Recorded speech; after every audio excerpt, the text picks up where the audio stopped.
no glory for the faint of heart. We all stars, win or lose, we don't play the part. And when the going getting tough, I get to going hard. You bring your best and you know I'ma tear them apart. We made it survival, rival. I ain't got no time for anyone who ain't put in the work that I do. You ain't heard about it, think I'm gonna remind you. I've been out here doing what I say is what defines you. This is our time, hands to the sky. You already know, I ain't gotta tell them why. Hands to the sky, this is our time. You already know, I ain't gotta tell them why. This is our house. Yeah, and we can't put it down. This is our house. What's up, everybody? Man, Justin, week 18 is come and gone. A regular season, it's over. Over. As Vince Carter would say, it's over. That being said, I mean, before we get into it, how you doing? Doing good, man. I can't believe this is it. Like, last regular season week, getting into the playoffs. Crazy. Crazy. I feel like I can, like, genuinely, clearly remember that Detroit-Kansas City game, first game of the year. Like, it's just crazy how fast it's gone. For sure. It has definitely gone quickly. It feels like only yesterday we were doing our first episode together. I know. All right. Well, starting off, it wouldn't be the end of the regular season if bad teams weren't firing their head coaches and general managers. So why don't we start there? The Washington Commanders, they have fired head coach Ron Rivera. He went 26-40-1 in his 4 years as head coach. His lone accolade is that they were the 2020 NFC East champions with a blistering record of 7-9. And then they got beat by the Tom Brady Bucks en route to their Super Bowl. Yep. They ended this season at 4-13, and they had arguably the worst team in the NFL after week 2. And they fumbled the development of Sam Howell. I guess one good takeaway from this is that they're going to have the number 2 overall pick. One kind of cool, interesting tidbit I saw was that Commanders owner Josh Harris has hired former Golden State Warriors general manager Bob Myers, who orchestrated the dynasty run from 2015 to 2022. I did see that. That was kind of cool. It is. Moving on to the next one. I don't know that this one's going to shock anyone either. The Atlanta Falcons have fired head coach Arthur Smith after 3 seasons.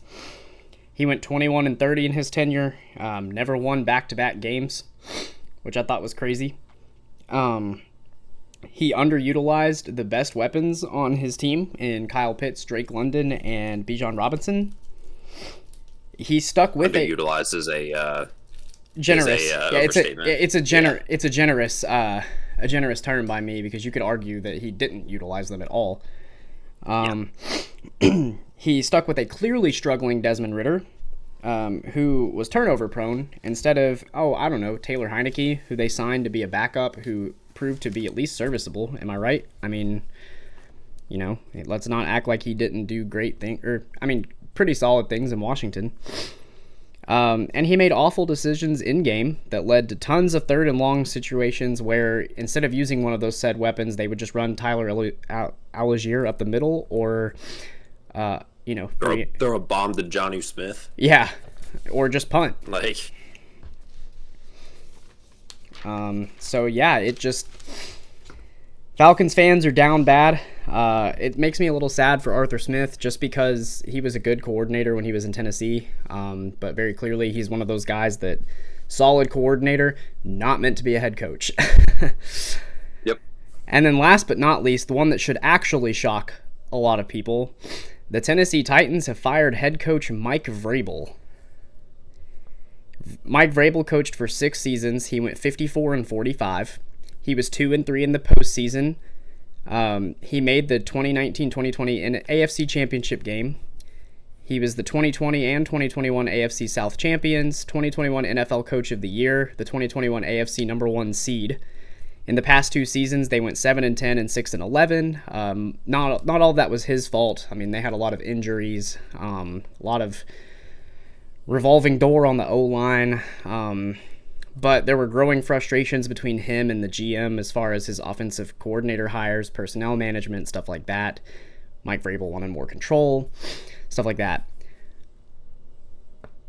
the team, I think, does need a more offensive approach instead of the exotic smash mouth football that is being left behind in the current NFL. I mean, let's just be honest. Let's call it what it is. If you're not an elite passing team, unless you just have an insane defense like Cleveland, you're not winning anything. And even then, Joe Flacco's still throwing for 300. Right. The Cleveland wasn't doing like, I know Cleveland. What did they go, 11-6? Yeah. Like Cleveland, or did they go 10-7? No, they were 11-6. Yeah, they were 11-6. Like, yeah, winning 11 games is impressive, but let's not act like their offense is the reason for that outside of Joe Flacco's tenure. And so I'll be honest, I think my more logical, non-biased side has won me over in this situation. Like, don't get me wrong, I'm sad. I'm sad to see this era come to an end. I'm very grateful to Mike Vrabel for the last 6 years. He managed the Titans and coached us into true contenders and gave me a lot of good, fun memories. But all good things, they do eventually come to an end. Chapters close and pages turn to new chapters. So, to be honest, I'm not as upset as I thought I would be at this news. I know you and I kind of freaked out when it first leaked, mostly just because I wasn't expecting a firing. I was really realistically expecting to see Mike Vrabel has decided to take another job. I wasn't expecting to see him fired. If Amy Adams Strunk, the Titans owner, if she can hire a Sean McVay type or a Kyle Shanahan type, or even Lions offensive coordinator Ben Johnson, somebody like that, or even a younger candidate, like I said, like Sean McVay, I'm all in. The Titans, they need weapons. I mean, they've got an aging D-Hop, and then I think you and me at receiver. Basically. They absolutely need an O-line. But I think they get a forward-thinking head coach, and they address some of those issues in the draft, or they sign some veteran linemen. I think this could potentially be a move to lead us to new heights. So, what were your takeaways on this one specifically? Because I know we were both kind of just flabbergasted at first. Yeah, no, I was genuinely shocked at this because I feel like this just came out of left field. For sure. And I feel like this could be a really bad decision if they don't replace him correctly. Exactly. No, for sure.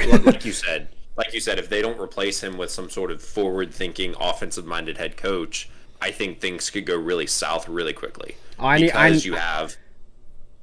just need you to know, if they hire Josh McDaniels or Nathaniel Hackett or something like that, I'm a Bengals fan next year.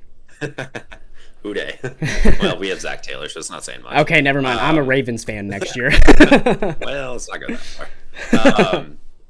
But no, I think you have to have some sort of offensive head coach. You have to have some sort of offensive identity because you have Trevor Lawrence, because you have CJ Stroud, because you have Anthony Richardson when he comes back. So if going into the season, odds are whoever your quarterback is probably going to be the fourth best quarterback in the division. But let's just call it how it is. Yeah, and honestly, maybe fifth best behind Gardner Minshew. So I think Will Levis is better than Gardner Minshew, but we can debate that another time. Yeah. But yeah, you have to establish some sort of offensive culture in there. And it'll be interesting to kind of see where the Titans go from here. I agree. Part of the reason why I think it's time to pivot to passing is because 2019 Derrick Henry is not walking through that door tomorrow. No, Tyjae Spears is not going to be. He's not. I 200 yards. And I love Tyjae. I think Tyjae has been just a diamond in the rough, just a phenomenal draft for us. I think he's very similar to the Bengals' Chase Brown. Yeah, exactly. Very similar, that speedy, that fast twitch. I think the Bengals and the Titans have very similar run games. They do. Mixon and Henry are they've kind of taken a step back in their career. They're not nearly as explosive. They don't have that burst speed where they can rip off a 60-yard run anymore. I mean, Derrick Henry more so than Joe Mixon. I was gonna say Derrick Henry literally just ran a 69-yarder over the weekend. Yeah, I know.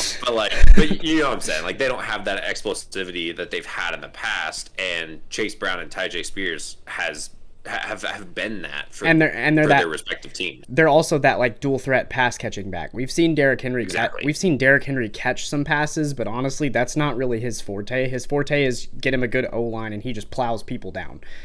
Yeah, so it'll be interesting to see, like you said. But let's see where it goes from here.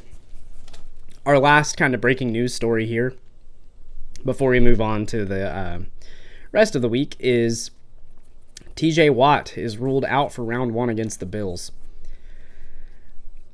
Unfortunately, I think this takes the Steelers' chances of winning down to next to 0.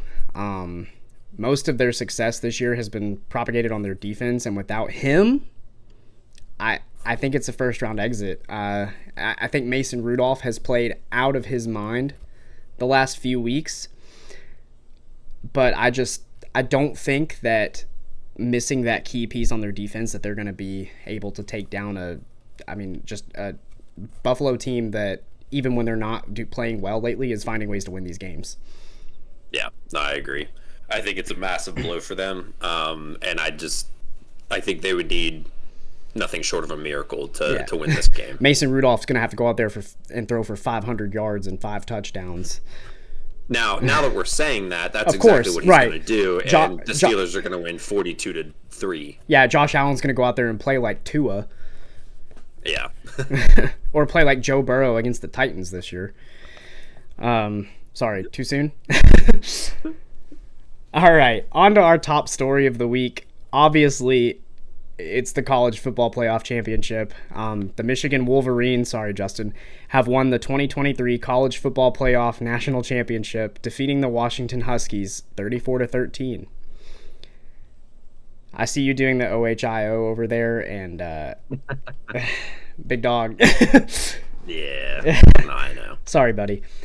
So I just had a few key takeaways here. I think Michigan, they won in the hardball way. They ran all over the Huskies, and who just did not have an answer defensively. When you get a run game like that, J.J. McCarthy is able to manage the game. I mean, he went 10 of 18 for 140 yards, no touchdowns, no interceptions. Like, he straight up, to quote Josh Allen from the other week, he straight up was the guy who did nothing and got an A on the group project. Like, they had 303 rushing yards and 4 touchdowns. Anytime your defense is giving that up, you are going to have to just be electric on offense to keep up. And Washington just wasn't able to because of Michigan's defense. Michigan outgained Washington 443 yards to 301. And like I said, their pass rush was stifling. They pressured Washington a lot. Michael Penix Jr. looked not himself. He looked uncomfortable all night. And I mean, to be fair to him, he was running for his life all night. And they made mistakes. They were down quickly and they never got it together. I think it's exactly like what we've talked about with like the 49ers, where if you get them down quickly, Brock Purdy can't get it done. I think we saw some of that in Michael Penix, but it was one bad game. So I'm not ready to like write him off as, oh, now he's just not even going to be an NFL quarterback. I've heard some of those takes today, and I don't believe that. He was bad. He was 27 of 51 for 255 yards, 1 touchdown, and 2 interceptions. So yeah, Justin, what were your takeaways from this game? Because I think the better team won. I think Michigan proved that they were the best team in college football this year, and it was very clear on Monday night. Yeah, no, I agree. Unfortunately, as an Ohio State fan, it pains me to say. But yeah, this just felt like a Big Ten game for Michigan. Absolutely, it did. Like they made Washington play their brand of football, and Washington wasn't able to do it because Washington all year has played Pac-12 teams where they can go out and throw for 400 yards. Well, the Pac-12 does not play against any Big Ten team. The Pac-12 does not play defense. That's true. There's a reason those games are 49-48 and triple overtime. Yeah. No, and you're right because Michael Penix hadn't seen a defense like that all year. Like, not at nothing all. Close. And that's kind of and you can tell that it rattled him. Right. That's kind of why I'm willing to give him the benefit of the doubt. Like, I've heard a lot of scouts say, "Oh, well, he didn't do well under pressure." That is the first time he's dealt with that kind of pressure. Like, and it's on a national stage. There's a lot of pressure to deliver. Like, does it look bad? Yes, but I'm willing to give him the benefit of the doubt as just an off game. Yeah, and I also just don't think that he is. Early in his career when he was at Indiana, he was a big scrambler. Like, he was able to make things happen with his legs. And because of the injuries that he had, you don't see him doing that as much. And I think he is a fantastic pocket passer. I think so too. He is fantastic. Like, if you watch the ball that he throws, it is beautiful. as good of a ball as anybody in college football. And honestly, it's better than a lot of pros. It is. Like, no, he throws a really good ball. I saw a comp. Yeah. I heard a comp about him that he's a more athletic Tua, and I thought that was a pretty solid comp. Like, Tua's not a good rusher, but he is a good stand in the pocket and deliver a ball kind of guy. So, yeah. I mean, but the second you put pressure on either of them, they're gonna kind of fold. Yeah. So, and I think that's something he can improve make on. Mistakes. That's something he can improve on. Like, some of that's mental, but for sure. But yeah, this just felt like a Big Ten game. Michigan just controlled it. I think the turning point was that interception to open the second half. Oh yeah. Washington had all of the momentum. It was 17-10 going into the half. They get the ball back, and first throw is a pick. Yeah, like it completely changed the game. Well, and give them some credit. I think they held Michigan to 3 points in the third quarter. Their defense did. Their defense came out ready to play in the second half. Their offense just could not get anything done. Yeah.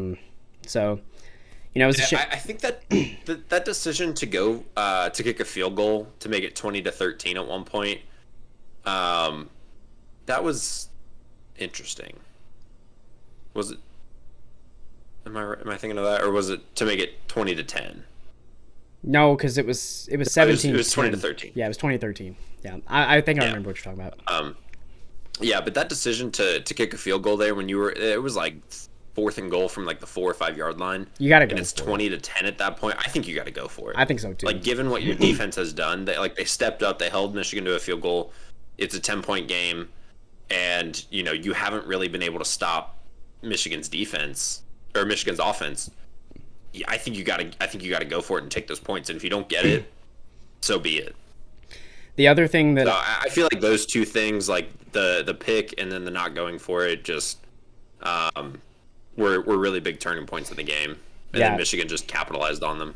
For sure. Real quick, I think the other key takeaway that I had, I didn't write it down because I didn't think of it earlier, but I just thought of it, is the key difference here in what I mean by like they won in the Jim Harbaugh way is that Michigan is an older team, and you saw the inexperience of Washington last night. I mean, they had like 3 drives in a row where they had multiple offensive linemen false start on multiple plays in the same drive. Yeah. And you're not going to win like that. Like, and that's what would kill them. Drives, kills momentum. Because I remember Michael Penix had like a 40-yard pass to it was number 2, his receiver. He had like a 40-yard pass to him though, and it got negated by I think it was a hold on that one, but still. They would get like 3rd and 2, and then they would false start, and then it's 3rd and 7, and they're drive killers, man. And you saw the maturity. Yep. You saw the maturity with Michigan's team because they were very disciplined that entire game.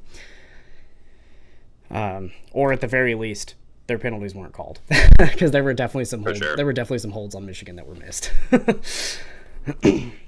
Well, given that, I kind of had a few questions for you. Like, Has Jim Harbaugh coached his last game as a Michigan Wolverine? And if that's the case and he decides to pursue the NFL, what job or 2 or 3 jobs would you think are the most appealing to him if he decides to go that direction? Okay. So first, if you would ask me this before the championship game, I honestly might have said no, because I think there was still something for him to prove. And if there's one thing about Harbaugh that I've noticed in his career is that he always wants a challenge, right? He always wants something to chase. After this game, though, seeing him with his family, seeing the way he talked about it, I think he is. I mean, what else does he have to prove to college football? Like, he doesn't have to prove anything else. He's owned Ohio State for the last 3 years. Again, sorry, but it's true. He beat Nick Saban when they were both at full strength, and he won a national title. I think he goes for a new challenge, and he coaches in the NFL. I tend to agree with you there. Now, as far as what job should be most appealing to him if he decides to leave, I'm going to give you a take that's out there. I heard Cowherd mention this earlier, and the more I thought about it, the more it actually makes a lot of sense. The Washington Commanders. So they have a ton of cap space. They have a serviceable quarterback duo in Sam Howell and Jacoby Brissett. And they've got a new owner GM situation that needs what he provides, which is structure and toughness. You know, that's the thing that I think Washington has lacked is consistency and structure. And then the point that Colin Cowherd brought up that I hadn't thought about, family is huge for the Harbaughs. Like, Washington is a short trip from Baltimore, so Jim and John would be close together. They could keep their parents, you know, somewhere between the two of them. They could easily go to games. And, you know, one of the things that Jim Harbaugh said about the Super Bowl matchup that they had was that he wasn't comfortable coaching against his brother. Like, it made him uncomfortable. He didn't enjoy it. And so I think an NFC job like that would appeal to him a little bit more, just because he wouldn't have to coach against his brother unless they met in the Super Bowl or a random regular season game. So yeah, that was the one that I heard mentioned that I was like, the more I thought about it, the more I was like, huh. That actually... And also throw on top of the fact that they have Curtis Samuel, Jahan Dotson, Terry McLaurin, a serviceable running back, and the number 2 overall The pick. number 2 pick, exactly. Like, you could go they get... have you a could get, lot to work with. You could get Marvin Harrison Jr. or Drake May. And if you don't like your quarterbacks... Or Drake May. I mean, there's... Yeah, you have Drake May, Michael Penix. Like, you have a bunch of options. Jaden McDaniels is what I was about to say. Yeah, like... I thought it was just Jaden Daniels. I think you're right. You said McDaniels. I think we're thinking of Mike McDaniel. There's an NBA player. I think his name's Jaden McDaniel. He plays for the T-Wolves. Oh yeah, you're right. Yeah, no, I think that job. The more I think about it, the more I'm like, man, that seems to be a good situation. I agree. If I wasn't gonna say them, I would think maybe the Chargers, because again, kind of the similar reason, like they actually have a franchise quarterback, we think, and you know, they lack toughness, they lack structure, and I think that they get that with Harbaugh. Those would really be the two I would think of. I heard that there was mutual interest between him and the Raiders, but I think if the Raiders don't sign Antonio Pierce, they're going to lose that locker room. I agree. I think he's a good locker room guy. I think so too. So yeah, so I think Washington would be my top pick for him, with maybe the Chargers at second. I like that. Those are probably the two I would go with as well. Yeah. Okay.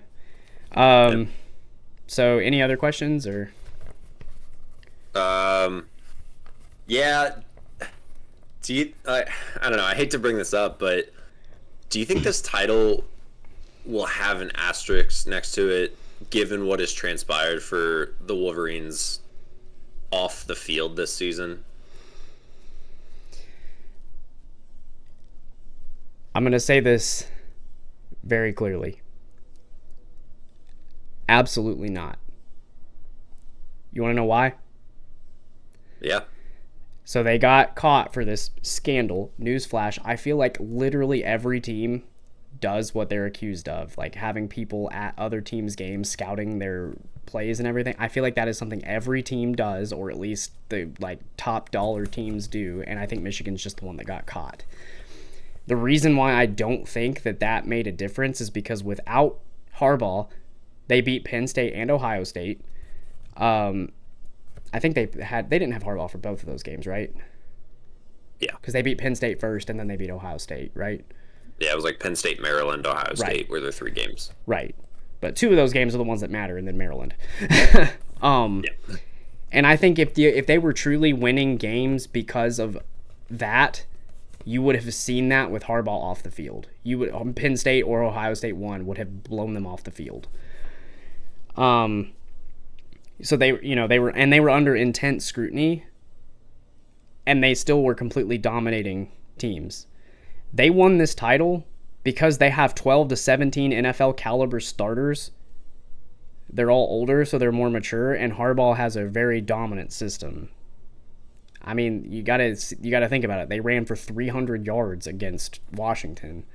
they probably ran for that many against you all. Like, Yeah. I think this was just a year where Michigan was far and away the best team in the NCAA, and I think it's just them building on the success that they had the previous 2 seasons. So I don't think there's going to be an asterisk next to this. And if there is, then I feel like you could find a reason to put asterisks next to, any title you choose to look at. Yeah, for sure. I mean, trying to be as unbiased as I can as an Ohio State fan.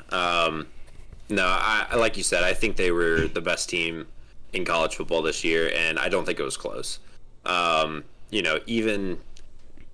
Even stealing offensive signs and doing that and getting accused for what they got accused for, that like even if you have even the slightest idea of maybe the play that's coming, you still have to go out there and execute. Right. Like you still have to have 11 guys on the same page and make the tackles, shed the blocks, read the quarterback, like do all of that stuff. Mm-hmm. And no amount of scouting is going to make up for that. Right. You might know, oh, it's a pass play, but you don't know where the quarterback's first read is probably. You don't know who the ball's going to. You don't know if how far he's going to drop back. Like you don't know all of that stuff. And you don't know the blocking scheme. Maybe like there's a lot of things that you don't know that you still have to go out and execute. So I think that's what's impressive is like even stealing these signs and doing all of that. You still have to go execute. Right. Whatever it is. Right. And I think it's different with like the Houston Astros where they were stealing the signs so that they would know what pitch was coming. That's different than essentially they had someone doing film study for them, right? Like they had somebody physically at the game, but this is something they could have done via film. They could have watched the other. I mean, you and I have watched our favorite teams enough, just watching them for 3 hours every week, that we can pick out what play they're about to run.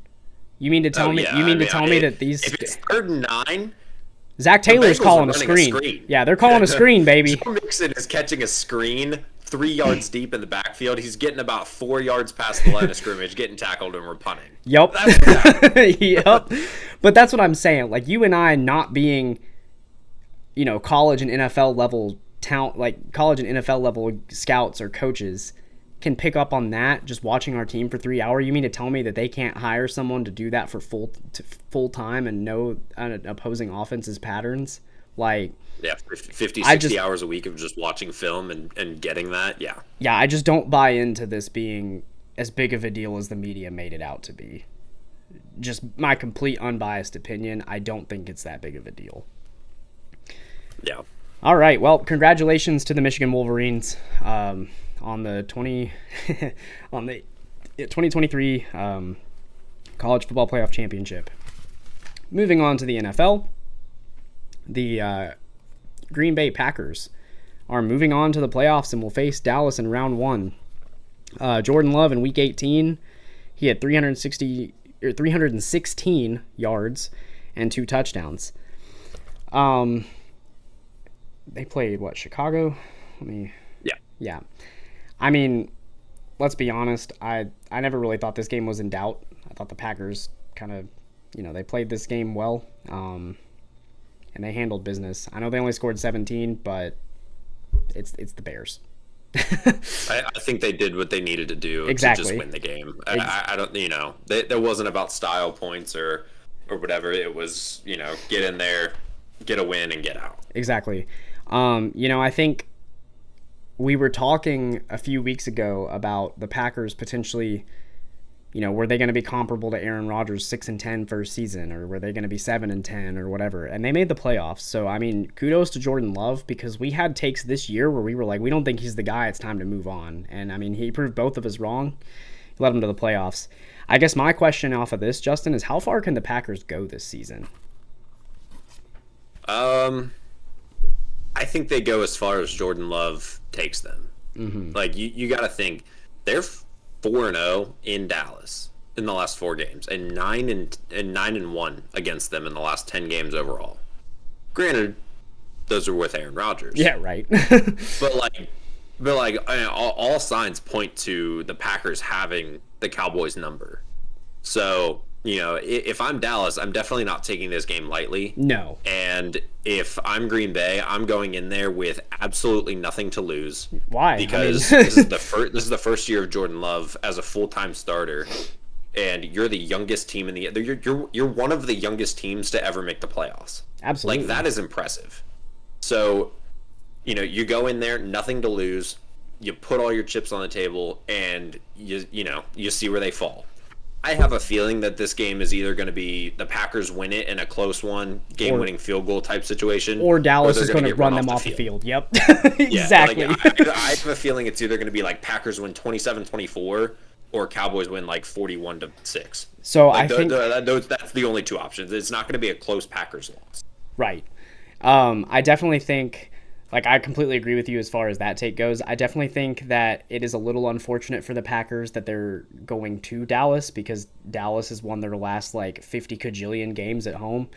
Like 16 or 17, but yeah. Something. I mean, that's the same thing. Yeah. And I would be shocked to see Dallas lose this game, but at the same time, I think Green Bay has a very bright future for the next few years, for sure. Sure, yeah. Dallas is currently a 7.5 point favorite.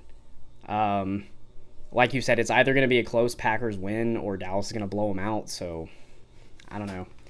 It's an interesting one for sure. Yeah, absolutely. I did have one question about Chicago. If you were the GM, what are you doing with this number 1 overall pick, man? I know I've had takes. I know I've had takes on this podcast of, I think they need to keep Justin Fields. I think he can be the guy. Let him go be the guy in Atlanta. If I'm the Bears GM, I trade him and I draft Caleb Williams. I think if it were anyone, like, you have a good O-line. Yeah, exactly. Not great, but good. Serviceable enough. You have a solid wide receiver core. Yeah, like the Bears O-line is better than the Bengals O-line when Burrow got drafted. Like, he's already, like, Caleb Williams is already going into a better situation there. DJ Moore, Cole Kmet, and a running back committee that is very good. Mm-hmm. I like nothing to scoff at. And their defense played fantastic down the stretch. I think they might be a quarterback away. I just don't think that quarterback is Justin Fields. I don't either. And, I think Justin Fields showed some improvement this year. I think he would be really good in a team like Atlanta. Yeah. Or even like... where they just have a bunch of explosive pieces. Right. Or even like a Washington. I think he would fit better in Atlanta. I think so. I think so too. But like Washington would be another, like, I mean, they've got some solid pieces. Like, he would be good there. I just think that, obviously, I think Chicago should fire Matt Eberflus, but that's another conversation for another day. But yeah, I just think if you go into that, if you go into next season with, you have Jared Goff in that division, you have Jordan Love, and you have probably Kirk Cousins if he comes back. Justin Fields is the 4th best quarterback out of that. He's the worst quarterback in the division. Absolutely. I don't think it's close either. Whereas if Caleb Williams lives up to the hype, he might come in as the 2nd best quarterback in that division. Yeah, he very well could. So, yeah, that's what I do. And with their, what are they drafting? 8th, 9th, 10th? They're 9th. With their pick? They're 9th with their pick. Yeah. I think there's going to be a weapon out there. Malik Neighbors could be out there. Brock Bowers might still be out there. Roma Dunze, Keon Coleman. This is a good wide receiver draft. That I don't think they need Brock Bowers. I think Cole Kmet is. I think so. Yeah, I think you're right. But if you can go get another wide receiver to complement DJ Moore, I absolutely would go do that. What if like Kool-Aid McKinstry's still out there at that point? You take him? I think he'd be a good complement to their defense. I just don't know if I think their defense played well enough that they don't need to focus on that in the I get first it. round. I mean, they only gave up. I would surround Caleb Williams with as much talent as you possibly can. I mean, similar to like what they did with Joe Burrow. Their defense is the perfect like bend don't break because they gave up 316 passing yards, but they only lost 17-9. Yeah. And you give up 316 yards, that could very easily turn into a 28-9 game real quick. So yeah, I mean, they say every 100 yards should be 7 points. Right. So they already did their job there. Unless you're the Bengals, in which case sometimes you struggle to get to that 100 yards until the third quarter.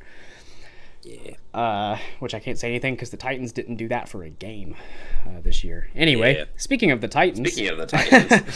The Titans, baby, we played spoiler like I said we would. It was a couple weeks after I said we would because I definitely thought we were going to do that against maybe the Texans, or the Seahawks. But, we did it for the Jaguars. We beat them 28-20, and we knocked them right out the playoffs.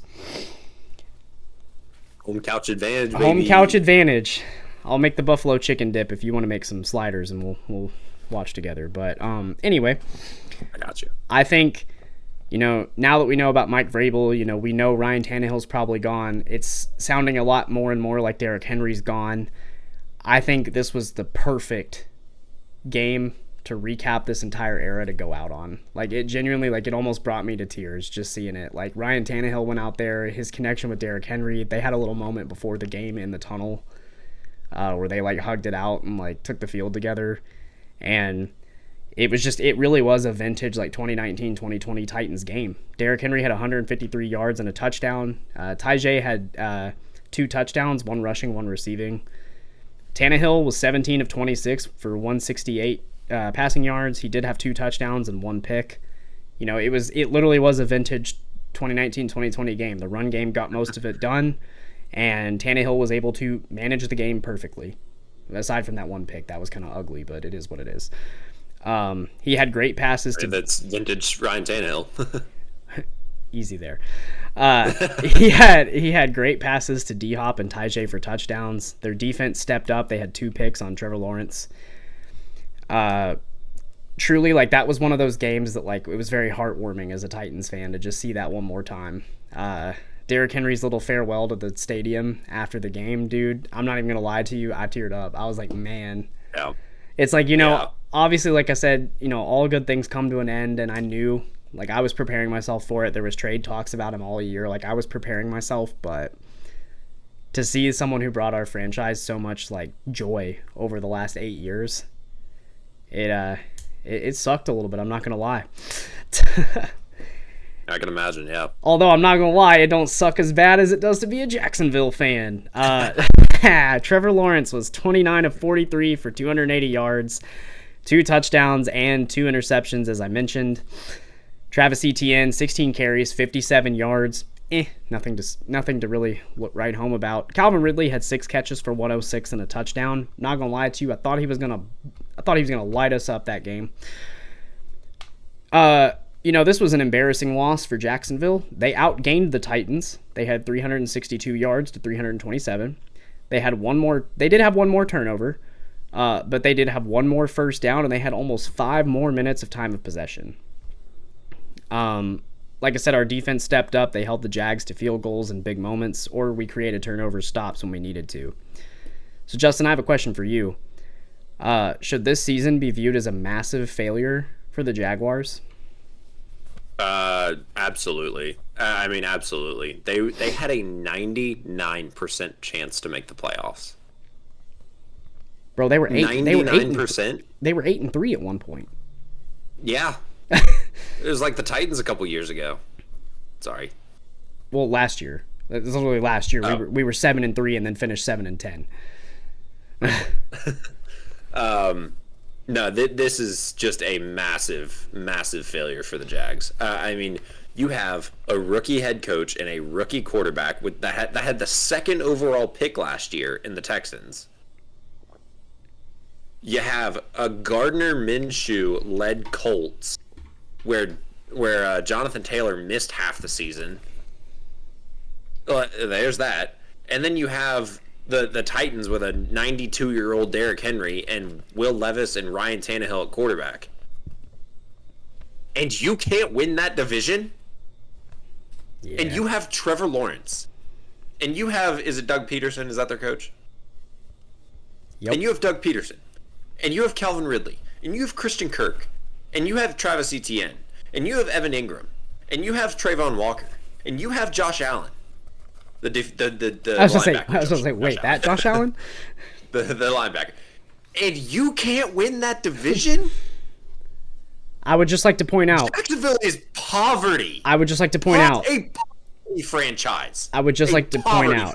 This is the biggest failure of any franchise this season. They should be embarrassed that they can't win that division, given what's going on in it. I would just like to point out also, my take a couple weeks ago was that this season should be a colossal failure if they don't make the playoffs, because like we said previously, you want to build off of the success of last year. Last year I felt like they overachieved. This year was bad. They didn't even come close. No. They didn't even come close. Mm-mm. Like for me to view this as a successful season, they would have had to have at least gotten to the point where they got last year. At least make the divisional round. And especially in an AFC overall, where you have Justin Herbert and Joe Burrow hurt, and Patrick Mahomes isn't playing well, and Deshaun Watson's hurt. That's not going to happen again. No. C.J. Stroud is only going to get better. Anthony Richardson is only going to get better. Lamar is probably only going to get better. Mahomes is going to take a step up. Herbert and Deshaun Watson and Joe Burrow are only going to come back healthier. Yeah, how on earth could you view this season for the Jags as anything other than a colossal failure? I don't think you can. It's embarrassing. It is really embarrassing for Jags. Truly it is. You mentioned Houston. They definitely overachieved this year. And all the respect in the world to D'Amico Ryans and CJ Stroud, because they played electric, and D'Amico Ryans has the unfortunate reality of Kevin Stefanski locking up a playoff spot with like 18 different starting quarterbacks, because otherwise I think D'Amico Ryans would be coach of the year, and it would be well deserved. Yeah. But yeah, no, Jacksonville, if I'm a Jaguars fan, they talked mad crap about, we've owned y'all this year. Big dog, you on the couch with us. Like Sean Murphy Bunting said, y'all have to see me in Cancun too. So if I'm a Jags fan, I would not be showing my face at work for 2 months. For the rest of the playoffs, I would not be showing my face. No, sir. All right. Speaking of Josh Allen's, we'll go to the other Josh Allen now. So Tua comes up small in a big game once again as Buffalo wins the division for the 4th straight year. My takeaways here, Josh Allen gave us a signature Josh Allen experience kind of game. He was electric in his highs. He stressed the crap out of us in the lows in the exact same game. I mean, let me read you his stats, because until I get to the turnovers, these stats are incredible. He was 30 of 38 for 359 yards and 2 touchdowns. And then he had 2 interceptions and a fumble.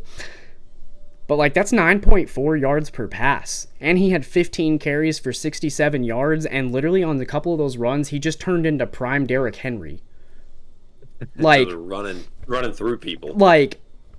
Josh Allen willed his team to the win, but also tried his hardest to lose. It is so odd watching him play, because it's he's one of those quarterbacks where it's you watch him and you're like, oh my God, that was amazing. And then in the same game, you're like, oh my God. He single-handedly tries to win and lose at the same time. I don't understand it. It's incredible. It's incredible. I've never seen anything like it. It really is. Buffalo's defense is better than I thought. We thought with all those injuries that they were going to kind of be out of it, to be honest. And they have stepped up in a big way. And then I really thought the turning point of the game was Deontay Hardy's 96-yard punt return touchdown. I thought, he returned that, and I just don't think the Dolphins ever... I thought that sucked the life right out of them. I thought they were gone. Yeah, they were in full control of that game, and with that, the momentum just immediately swung to Buffalo. Yeah, and Miami just never get it back. No. All right, and then on to the Dolphins. look, they look bad. Tua was bad. The offense was bad. Defense was bad. Coaching was bad. Watching was bad. It was a bad experience. They had too many turnovers. I say that like the Bills didn't also have 3, but their turnovers felt like they came in bigger moments. they were much more costly. Yeah. I mean, you had an interception to lose the game again. Like I said, defense wasn't great outside of capitalizing off of Josh Allen's bad decision-making and, creating turnovers, but they didn't do anything with those. To be fair, everybody's capitalized on Buffalo's turnovers. I'm pretty sure Josh Allen is throwing you and me an interception this year. Yeah. Tua was 17 of 27 for 173 yards, 1 touchdown, and 2 interceptions. Let me read that again. Tua Tagovailoa was 17 of 27 for 173 yards, 1 touchdown, and 2 interceptions. That is a Ryan Tannehill-esque performance. It really is. Like, that's the thing. He had a chance to win, and he choked it away. And I don't know what he was looking at on that pick, but he threw it directly to the defender. Like, it was just... Yeah, in double coverage, too. Double coverage, and he had somebody wide open. Like, on a short... Was he trying to force it to Tyreek? I think he was trying to force it to Tyreek, and he had another... Like, I can't remember if it was a receiver or tight end, but he had him, like, wide open underneath. I mean, he still would have had to have fought for the first down, but at least, like, they would have had a shot. Yeah. So... I also had a couple questions from this one, but I think we can both kind of answer these. But what do you think the Dolphins' ceiling is this year? Given how explosive their offense is, it's hard to count them out of games. Because you got to think, they didn't have Raheem Mostert. They didn't have Jalen Waddle for this game. I haven't seen reports, but you got to hope, you got to think that they're going to be healthy. At least one of the two. Yeah, for this game against Kansas City. So I think their ceiling is probably the AFC Championship game. I think that's the best they can do. I think, Kansas City is a 4.5 point favorite right now. If they win, they'd have to go to Baltimore. So I'm going to say beating Kansas City is their ceiling because they're not beating Baltimore. So, literally, you want to know what my note was for this? What's that? I think second round at best. Yep. Maybe they beat Kansas City, but they are not going to beat Baltimore. LOL. Like, it just... You see this little sign I got back here that says game over? They're gonna be seeing that when they get to Baltimore. They might as well just get back on the plane. The last one, I just compared Tua to Ryan Tannehill. You've got a quarterback who's coming up on a contract. That's not the comp you want. Like, as a Titans fan, that's not the comp you want. Do you think Miami should feel good about signing Tua to a long-term deal? I'm going to say yes. I think this was just a really bad game for Tua. Unfortunately, you can't have bad games in big moments like this. Aren't they like 1-5 against? Aren't they like 1-5 against teams with good records though? Something like that, yeah. That's the only team they beat with a winning record was Dallas, which Dallas isn't a good team on the road. And once again, like we said that week, Dallas pretty much beat Dallas. It wasn't Miami's doing. Yeah. So I'm gonna say yes. I think that they should feel fine about re-signing him. I just don't know what other quarterback you're gonna get to replace him. That's gonna be better than what he produced this year. I understand your take there. If I'm Miami, I don't feel good about it. So I think he's a game manager with a bad injury history and an okay arm. He has proven this year that he cannot get it done in big moments. I mean, they played Buffalo and got embarrassed. They played the Eagles and got beat. They just got beat by Buffalo again. I would move off of him when his rookie deal. He's still on his rookie deal, right? I think he is. I don't think he's. so. Yeah, I would move off of him. He got drafted the same year as Burrow, but didn't re-sign this year. Yeah, I would move off of him. I think if you're Miami, I think you look real hard at one of these teams that's got a draft pick up there, and maybe you go get. Maybe you trade Tua to one of those teams. Because Tua is obviously any of the teams that needs a quarterback. Tua is better than what they have. And I think you maybe trade him and you go get maybe a Bo Nix. Even a Michael Penix. I mean, I compared him to Tua earlier. Like, I think you get someone that you can trust to be more accurate. I think Michael Penix has had some incredible accuracy this year. I think you take a long, hard look at it, because realistically, are you confident that Tua can get you there? Because I don't see it. Yeah. So it'll be interesting. I mean, I'm not the scout, and so we'll see what happens. But that is going to do it for our recap section. So for one final time in the regular season, it is time for Taverner's Tears. Yes, sir. The last one of the year. The last one. All right. Well, last one where we do all 32 teams. Right. I think Tears will We'll probably have to figure something out. Yeah, Tears will probably just move for. We'll do something else for the playoffs. Teams. Yeah. All right. So for this version, because it's the last one, I figured I would go ahead and kind of do a recap of the season. So obviously, I will tell you guys where each team finished. But I also figured it'd be fun to kind of revisit where I had each team ranked at the beginning of the season.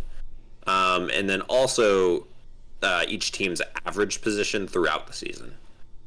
Just to kind of see either how good they were, how bad they were, how mid they were. So yeah, let's get into it. So, coming in at 32, shocking absolutely nobody. That would be the Carolina Panthers. They started the season ranked 25th. And had an average rank of 30.9. Ooh. Yeah. Coming in at 31, I have the Washington Commanders.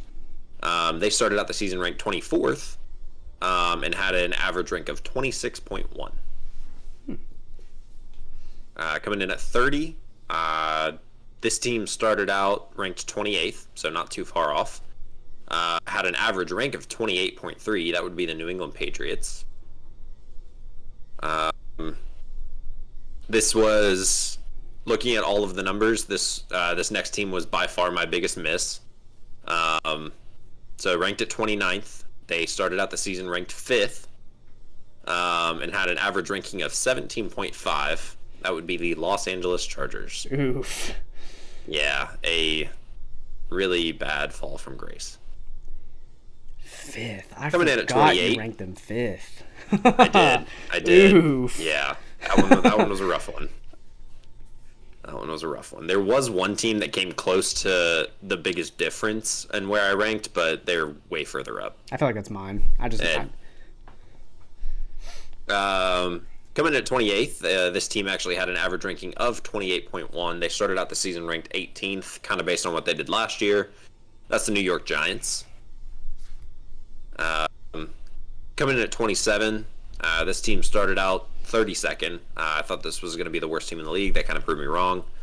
Average ranking of 29.6. That's the Arizona Cardinals. Coming in at 26, I actually got this team perfectly right. Where this team started is where this team finished. They had an average season ranking of 23.6, but coming in at 26, that is the Atlanta Falcons. Nice. That was the team that I got perfectly right. There was only one other team that I got within one spot, and I'll get to them. All right, so you were 1 of 32. Man. Yeah, I mean, hey, it's better than 0. It's true. That's true. All right, coming in at 25th, this team started out ranked 13th, but due to injuries, they had an average ranking of 18, finished 25th. That's the Minnesota Vikings. You said they were 15th? They were 13th. 13th, okay.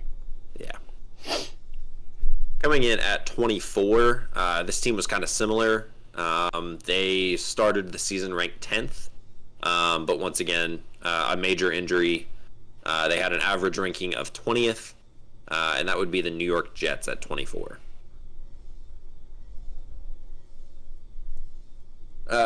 Coming in at number 23, one second.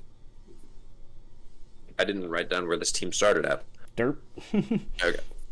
Coming in at number 23, this team fell 7 spots. They were originally ranked 16th. They also had an average ranking of 20th. That would be the Tennessee Titans. Yes, sir. There it is. Coming in at number 22, this team started the season ranked 20th. They had an average ranking of 26.2. Sorry, that is the Chicago Bears at 22.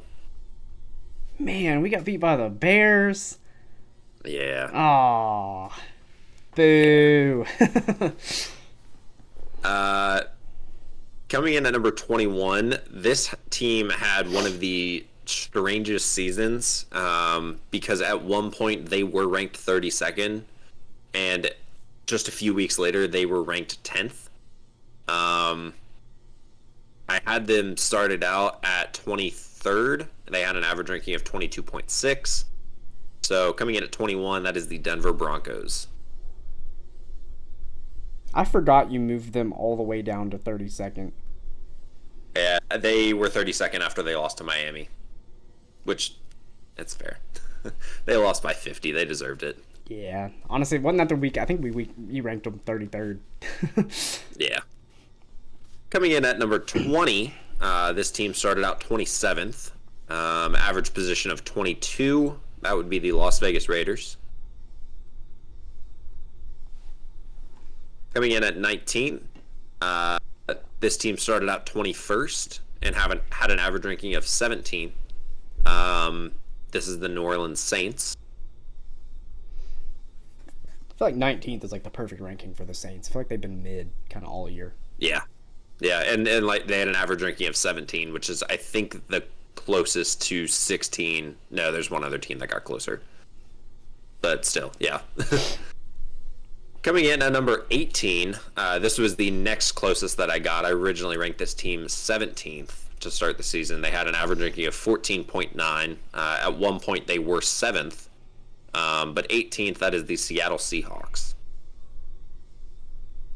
They were 7th at week 5, which I think they were like 4-1 at that point. Yeah. I feel like the next one's got to be the Jags.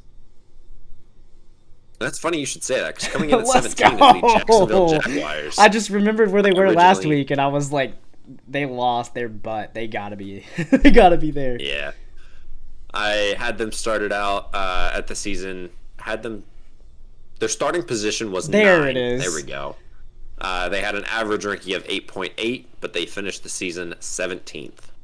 And they weren't they like 3rd at one point. I think that was- believe so. I think that was their No, highest. they got up to second. Second. They got up to That's second right. in week 8. That's right. They were In week second. 8, they were second. They were 3rd the week after. But they hovered around that top 5 spot for a long time. Hence the 8.8. All right, coming in at 16. This team I originally had ranked 3rd. They had an average ranking of 11.5. And that is my team, the Cincinnati Bengals. Yeah. Yeah. Can't do much when your team starts out slow and then loses their quarterback. So. Yeah. I think their highest ranking that they got, they were 3rd to start the season. After that, the highest they ever got was 6th. And that was week 9. That was after they had won like 4 straight, something like that. Yeah. Well, I mean, we thought they were going to still make the playoffs. Yeah. All right, coming in at 15, this team started the season ranked 29th. Average position of 17.6. That's going to be the Indianapolis Colts.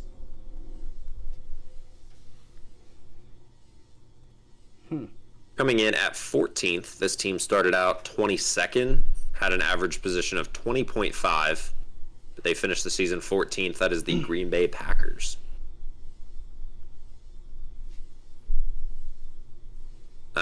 Coming in at 13th, I originally had this team ranked 2nd to start the season. They had an average ranking this year of 4.2, but due to a lot of recent yeesh, that's going to be the Philadelphia Eagles. Due to a lot of recent yeesh. All right. Coming in at 12th, one of my other really big misses.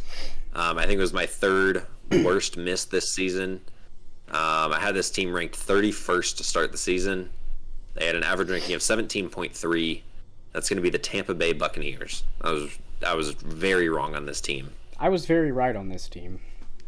You were. Because You were, and I did not. This was I just didn't trust Baker. This was the Baker versus Kyle Trask debate that we had, and then you were like, I just don't trust Baker. And I was like, I don't know, man. We'll see. Yeah. All right, just missing out on the top 10. I don't think they ever entered the top 10 this season, but they hovered around it the entire time. They never got better than 11th. They never got worse than 19th. They started the season 14th, had an average ranking of 13.5, but finished the season 11th. That's the Pittsburgh Steelers. You said they started 14th. 14th. Okay. Yeah. There was a lot of teenth there, so I just... Yeah, sorry. You're good. All right, getting into the top 10. This team was my second biggest miss. My biggest miss on how bad I thought they were going to be. They started the season ranked 30th. They had an average ranking of 18. That is going to be the Houston Texans.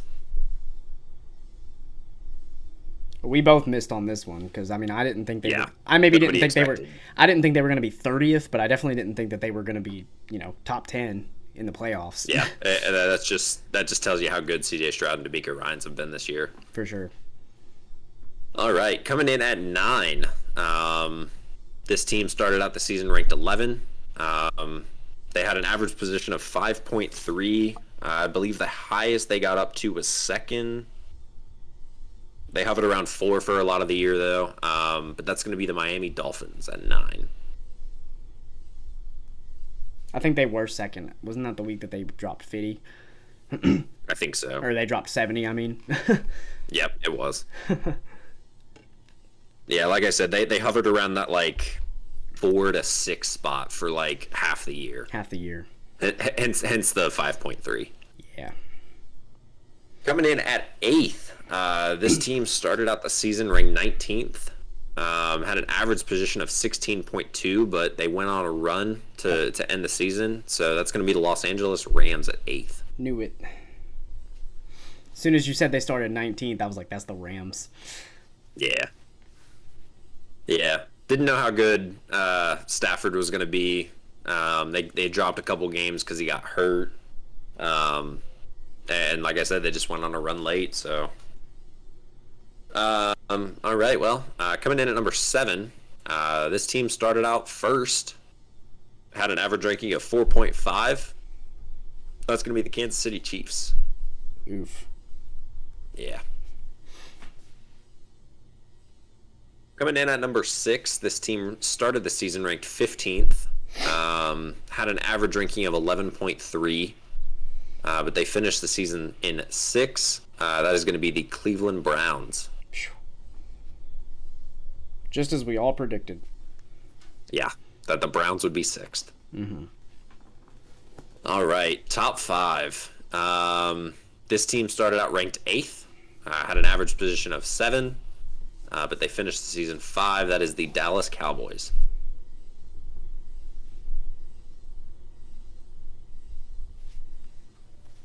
Okay. 4th. This team started out ranked 12th. Had an average position of 5.7. The highest they ever got was 3rd. No, they did get to 2nd at one point. But that is the Detroit Lions. Yeah, the highest they ever got was 2nd.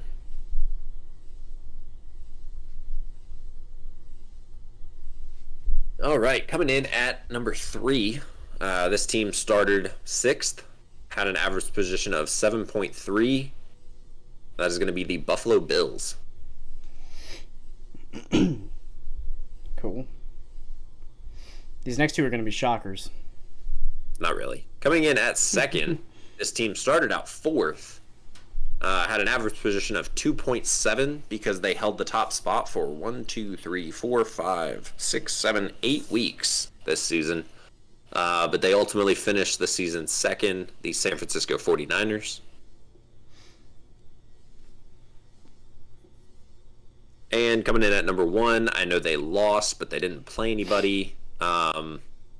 They started the season 7th, had an average position of 4.4. That is the Baltimore Ravens. Baltimore. Yeah, I mean, it'd feel weird to drop them when they started Tyler Huntley and a bunch of other people. Yeah. It's funny because my rankings just so happened to work out that my top 14 teams were the 14 playoff teams. I really didn't make it out to be that way. That's just kind of how they worked out. Well, it wouldn't be fair to rank the Colts above the Packers. Exactly. I know who the biggest faller was. Of the week? No, of the year. I was just gonna do of the year since these are the biggest faller was the Chargers. Yep. They started the season 5th. They dropped 24 spots throughout the year and finished the season 29th. And the biggest riser by one spot, I think, was the Texans. The biggest riser almost was the Bucks. But it was the Texans by one spot. It was the Texans going from 30th to 10th, moving up 20 spots this season. And the Chargers dropped 24. Yikes. I think the next biggest faller may have been the Jets. They dropped 14. Bengals dropped 13. Yeah. Yeah. No team dropped more than the Chargers. Not even close. Yeah, you hate to see it. Well, Justin, great tiers as always, man. I think it is funny. We got some hit or miss in that. Yeah. Yeah, I don't know that any take. I do know one take that's going to age worse than the Chargers at 5th. We won't mention that now, but it's been mentioned before. Yeah. It may or may not. We won't poke too much fun. It may or may not have been mentioned by me. And it might involve the number 1 ranked team, according to you. But like I said, we'll save that for another day. Speaking of hot takes, why don't we move on into that? Let's get into it, man. So I'll give you mine first, since you just got to go. My first hot take for this week is that it's not really necessarily to do with this season. It's more of just an overarching prediction for the future. My first hot take is that the Green Bay Packers will make the NFC Championship or the Super Bowl in the next 3 years. So they have a young and talented roster on offense, and their defense is solid. You give them a year or two to mature, and they're not paying anybody except for they'll be paying Jordan Love a little bit, but I don't think he's done enough to warrant, Dak Prescott kind of money. You're getting a deal there, and I foresee a Cincinnati Bengals-esque playoff run, like what they had in that 2021-2022 season where they went to the Super Bowl, and I just think with Jordan Love at the helm, he's proven that he can be a very serviceable quarterback, if nothing else, and he's got some great weapons around him that you bolster that run game and get some more maturity. I think the sky's the limit for that team. Yeah, I like it. My first hot take is that I believe that Trevor Lawrence is at best the 14th best quarterback in the NFL. Yeesh. And for that being a very specific number, I figured let's go ahead and give everybody a list of quarterbacks that I would take just to run my franchise over Trevor Lawrence. Let's start out with the obvious ones: Joe Burrow, Patrick Mahomes, Josh Allen, Lamar Jackson, Jalen Hurts, Dak Prescott, Brock Purdy, Justin Herbert, Jared Goff, Matt Stafford. There's 10 right there. 10. With you. I would also take C.J. Stroud. Okay. I would also take Tua. Okay. I would also take... Did I say Brock Purdy? You did. The only one you haven't said is... and I would take Jordan Love. That one. I would take Jordan Love over over Trevor Lawrence. Wow. And this might be even a hotter take. I would maybe take Anthony Richardson over him as well. Wow. I know it's a small sample size. However, given what we've seen from Trevor Lawrence and given what we've seen from Anthony Richardson in that small sample size, I would at least take phone calls for it. If two teams came to me saying, or if the Jags and the Colts came to me saying, hey, we'll offer you Anthony Richardson, we'll offer you Trevor Lawrence, I would at least have to sit back and think about it. I mean, to kind of further your argument here, Shane Steichen was a game away from making the playoffs with Gardner Minshew. And the Jaguars choked like a 7-game lead for the AFC South. Yeah. I don't think it was a 7-game lead, but it was still pretty close. I think at one point they had like a 3 or 4 game lead. I think it got up to 5, but yeah. That felt blasphemous when you first said it, but the more I think about it, I mean, I don't necessarily think I disagree. I don't know that Trevor Lawrence is proving to be the, like, unquestioned, you can't take anyone over him like he was when he got drafted. Yeah. Because I'd like to think that those 14 guys you mentioned could have had at least as much success as he's had with that roster. Oh, yeah, absolutely. I mean, you give Joe Burrow that roster his first year, or like the first healthy year he had, they probably run away with the with the league. I think they probably win it all. Yeah, absolutely. I think you give any of those 13, if you include Anthony Richardson, 14 quarterbacks with that roster, that head coach, they go 12-4, 13-3, or sorry, 13-4. Oh yeah. 14-3, somewhere around there. They're 1 or 2 in the AFC, and they're going to the Super Bowl. Absolutely. And Trevor Lawrence, here we are. Here we are. On the couch. So, my second hot take is that the the Houston Texans will be in the AFC Championship game next year. Would it be crazy of me to say that I think it might be this year? I think that this team has a ceiling lower than that this year just because of who they're going to be running up against. I think if they... I think I think if Buffalo and Kansas City win and they have to go to Baltimore, I think that's it. But I think if one of those lower seeds upsets one of those two teams and they get to go to Kansas City or to Buffalo, I think they at least have a shot. Yeah, that's fair. But no, go ahead. No, I agree with you. So, yeah, that would be my second hot take, is I think next year they'll be an AFC Championship team. Interesting. My second hot take this week is I think if the Washington Commanders get a good head coach like Harbaugh and they find a way to draft Caleb Williams, meaning they somehow convince Chicago to move off of the number 1 pick, I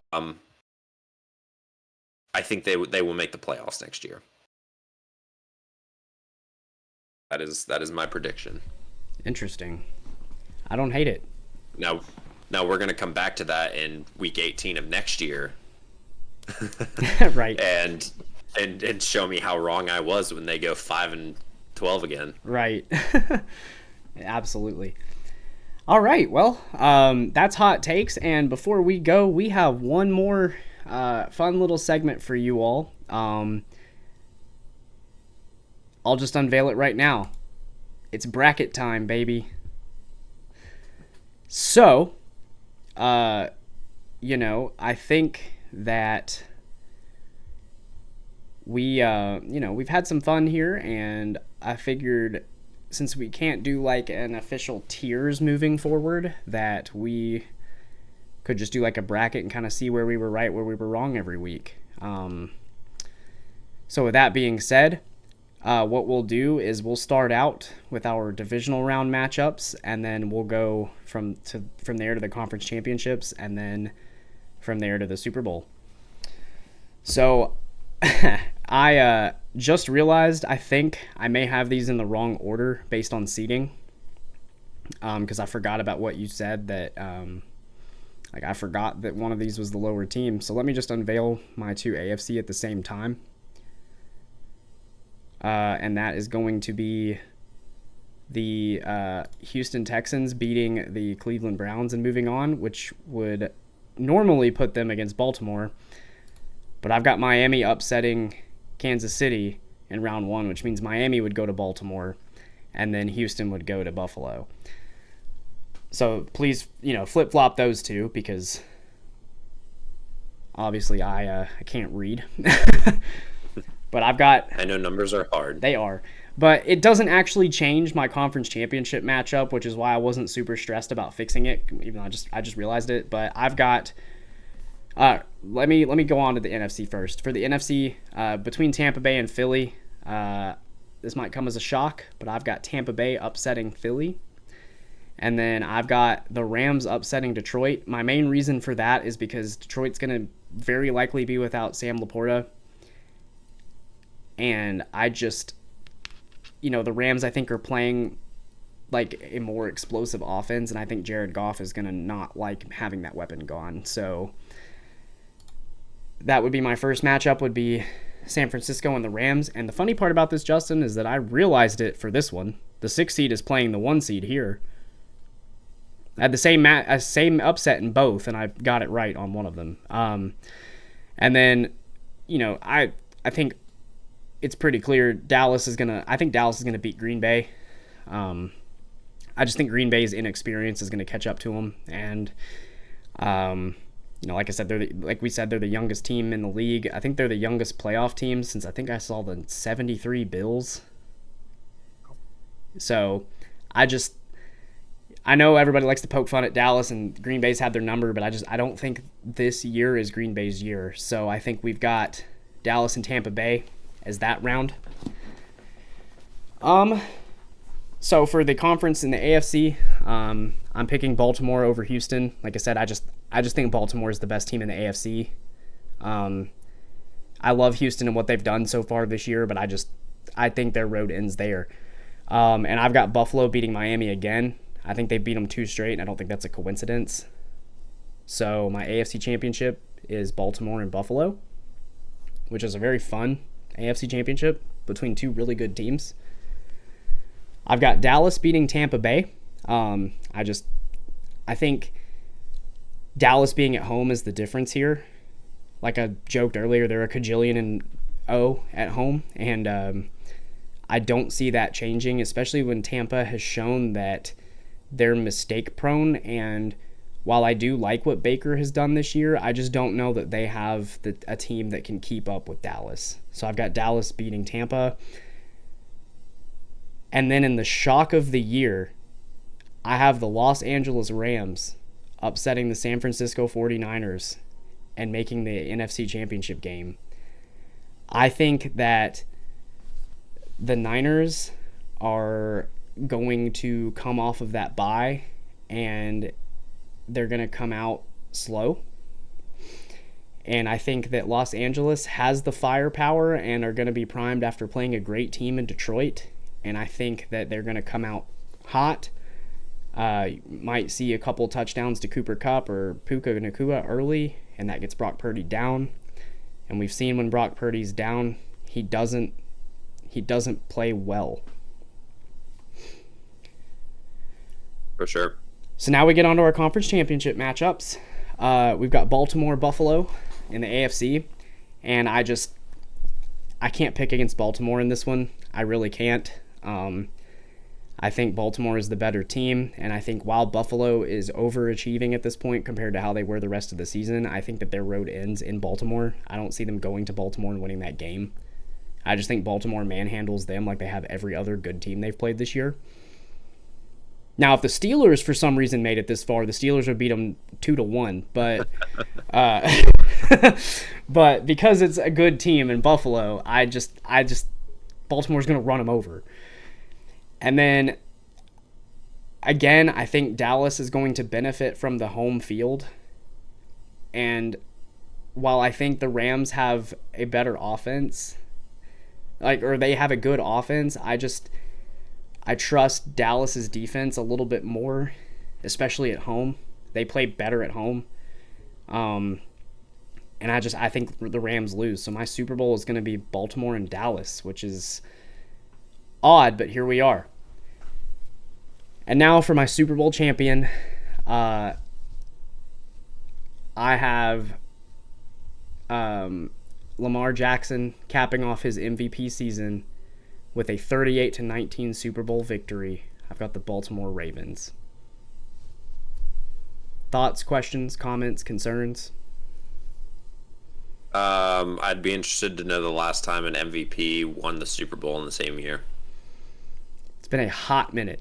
Yep. It's been a hot minute. Because it's been a hot minute. But Mahomes did it last year. Oh yeah, okay.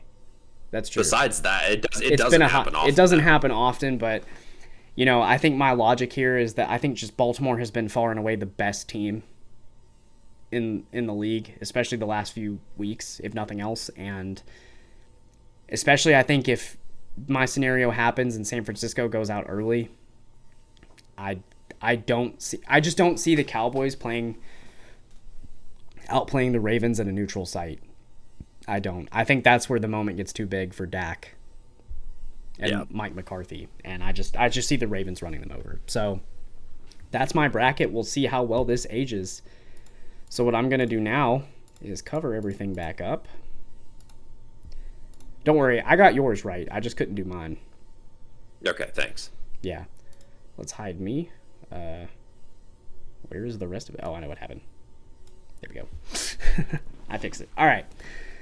So, Justin, why don't you give us your AFC? All right. Starting out with Cleveland and Houston. I have Houston winning that game. I think CJ Stroud just continues to perform. Miami and Kansas City. I just think Kansas City's defense steps up, makes a big play, and Kansas City wins that game. I think that's going to be a shockingly low-scoring game. Yeah, I think in your prediction... I was going to say, I think in your prediction you sent me, it was like 19-17 or something like that. 17-13 is what I had. 17-13, that's right. Yeah, I had... Do you want me to give you scores? I can give you scores. I didn't with mine. It's up to you. If there were any notable one, I think my scores for that one and the one that I wrote down, I think that I had Miami beating Kansas City 38-17, because I think that's what it's going to take to beat Kansas City. Miami's going to have to have one of those explosive games if they want to beat Kansas City. If it's close, I think KC wins it. So. All right, and then my last wild card matchup in the AFC, I have Buffalo winning. Once again, with TJ Watt out, I just don't think that's going to be anywhere close. Yeah, it sucks, but it is what it is. Yeah. Going into the NFC, Philly and Tampa, starting out there, I have Tampa Bay winning that. It's a close game, 19-17, something like that. That's what it was that I saw. Okay. Yeah. The Rams and Detroit, I also have the Rams winning that game. I think Stafford finally delivers on his promise of bringing a playoff win to Detroit. Just for the wrong team. For the wrong team. Yeah. Did them dirty. Yeah. And then for Green Bay and Dallas, I have Dallas winning this one. Like you said, I just think the inexperience for Green Bay catches up to them. Yeah. Dallas has the experience in the playoffs. While it's not great experience, it's still experience. And so I think they find a way to win that game. Which would make my playoff matchups for the divisional round. That would be Houston would go to Baltimore. I agree with you. I think Baltimore wins this game. I think CJ Stroud's run kind of comes to an end here. Mm-hmm. And then I have, in my scenario, I had Kansas City winning. So I have Kansas City and Buffalo, but this game is in Orchard Park. And I have Buffalo winning this game. I think it's going to be close. I won't be shocked if it's Buffalo scores on a last-second touchdown kind of thing. Just, with the the memorable moments that we've seen from these teams over the past 3 or 4 years, it's probably what it's going to come down to again. So, but I have Buffalo winning that game. I think As for the NFC, what are you going to say? I was going to say, I think I told you a week or two ago, I think if Buffalo and Kansas City meet, this is the only thing I disagree with you on. I think if they meet, I think Buffalo is going to beat them by quite a bit this time. Maybe, but we'll see. Going into the NFC, I think we had the same matchups. I have the Rams and the Niners, but I have the Niners winning this one.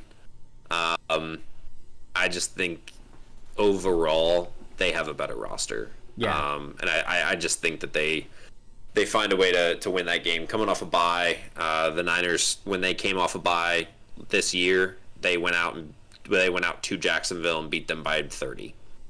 So, well, to be fair, a lot of teams beat Jacksonville by quite a bit this year. So yeah, that's true.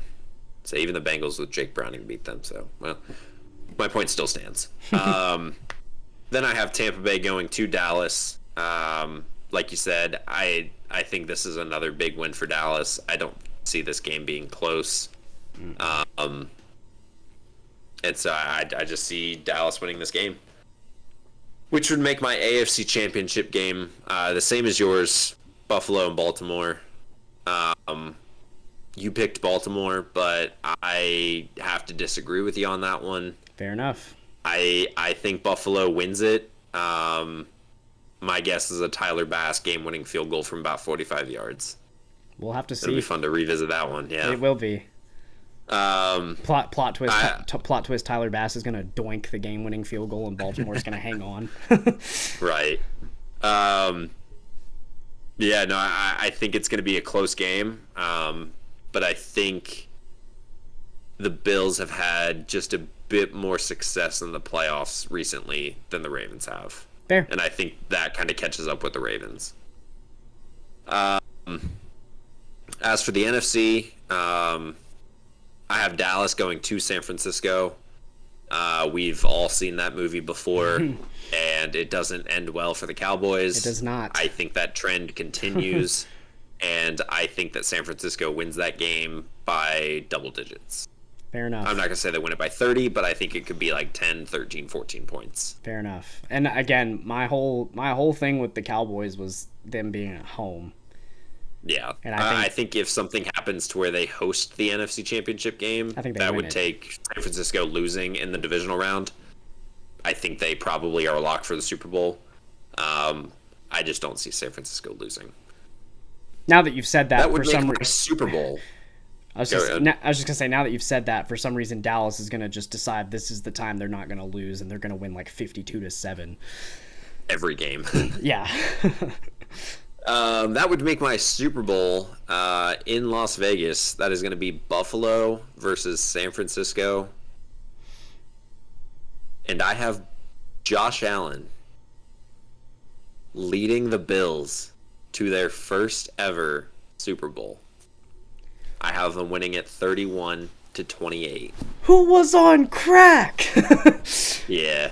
I just think it's the Bills' year, man. I think everything is aligned. The only team in their way is Baltimore. I think if they can find a way to get past that, I don't think there's a team in the NFC that can hang with them. Interesting. Including San Francisco. Interesting. Wow. Wow. Yeah, I mean, so I'll put our brackets side by side here real quick.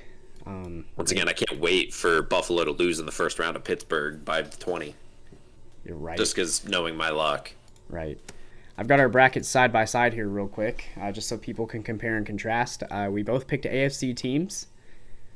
I definitely think the most shocking picks by the both of us are me picking the Rams to upset the San Francisco 49ers and you picking the Buffalo Bills to upset the San Francisco 49ers. Yeah, wow. All right, well, that was fun. This is definitely going to be one of those things. Like you said, it'll be fun to revisit, and I think maybe instead of tiers, what we could do is kind of take a look at our brackets each week and see where we were right, where we were wrong. I can't wait for like the Steelers to win the Super Bowl this year and play the Browns in the AFC Championship game somehow. Yeah, and they'll play the. I don't even know. They'll play the Packers. It'll be Packers and Steelers. It'll be a rematch of the 2011 one. Yeah. Yeah. I mean, all right. Well, I think that's it for Week 18. Any other thoughts, comments? No, I think I'm good, man. All right. Well, Justin, it's been a fun regular season, man. Can't wait to continue this in the playoffs. Got some fun topics coming, some fun games, and it'll be interesting to see. So, for sure. Yeah, on behalf of Justin, I'm Ben, and thank you guys so much for watching, for listening, and be sure to subscribe to us on YouTube, TikTok, Instagram, and find our podcast on your favorite podcast service. So until next time, guys, have a good one.